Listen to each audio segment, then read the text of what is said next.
We're putting Netflix under our streetlight today. The company's revenue jumped to $9.37 billion in the first quarter of this year. Netflix announced its latest earning just 30 minutes ago, and that figure came in just above what analysts predicted. The platform's revenue has soared over the last several years, and today's revenue figure is up almost 15% from the first quarter of last year. Its total revenue has more than quadrupled over the last decade. A big reason for that is more people are signing up. Netflix announced it has just under 270 million subscribers.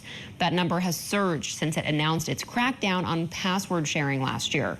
For context, Amazon Prime has 200 million subscribers, and Disney Plus claims 150 million. Let's bring in Andrew Freund with us now, a pop culture expert and member of the Critics' Choice Association. Andrew, thanks for being here. Another big boost here for Netflix. What's behind it?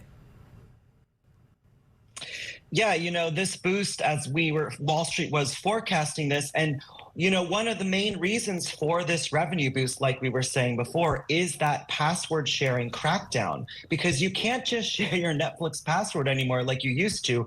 So people are going to have to subscribe now more than ever in order to view the content, and clearly they are. I was looking up the numbers from first quarter of last year, and the revenue was $8.16 billion. Obviously now this past quarter, we saw the revenue skyrocket. So people are subscribing, Chris, and they're subscribing in droves. Yeah, and other platforms, Peacock, Paramount, Disney Plus, have all still been in a place where they're trying to figure out how to be successful. Has Netflix won the streaming wars?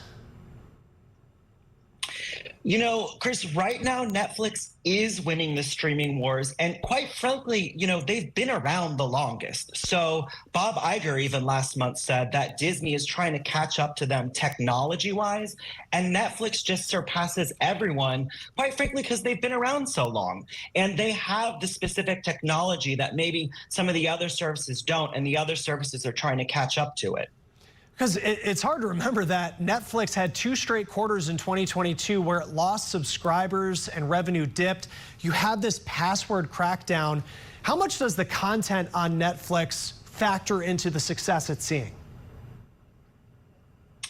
It definitely does factor in, but another reason for this surge is Netflix also introduced the ad tier subscription. So you can now get Netflix and pay a little bit less, but they didn't have that before. Also, in terms of content, Disney, for example, it's a lot of legacy IP. People are somewhat sick of Star Wars. They're somewhat sick of Marvel. Netflix has a lot of original IP. We saw The Gentleman, which was a huge series this past month, the Guy Ritchie series, that people are tuning in droves. So, it's a little mixed bag.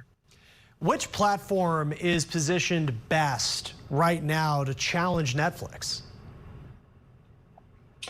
Right now, it really is between Disney Plus and Amazon. And like I said, Bob Iger is really, really hot off the coattails of Netflix. He really wants to take a piece out of their market share. He even announced that they're going to up their technology, like I was saying earlier. And, Disney is also going to have some new films coming through. So right now, I'm thinking it's Disney Plus, especially now that Disney has acquired all of Hulu.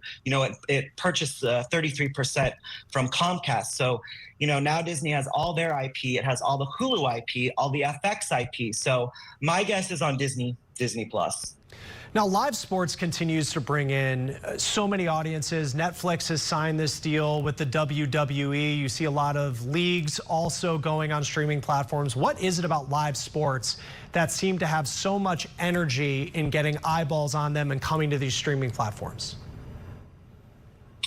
About live sports, it's really all about the fans and the audience. The audiences for live sports are the most loyal out of any TV audience. They will tune in wherever their team is airing. And, we saw Peacock had a playoff game air. It was the most streamed live event ever with 23 million viewers.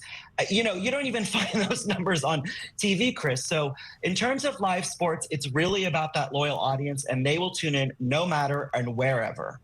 Andrew Freund, thanks for being with us. Really appreciate the conversation. Thanks, guys.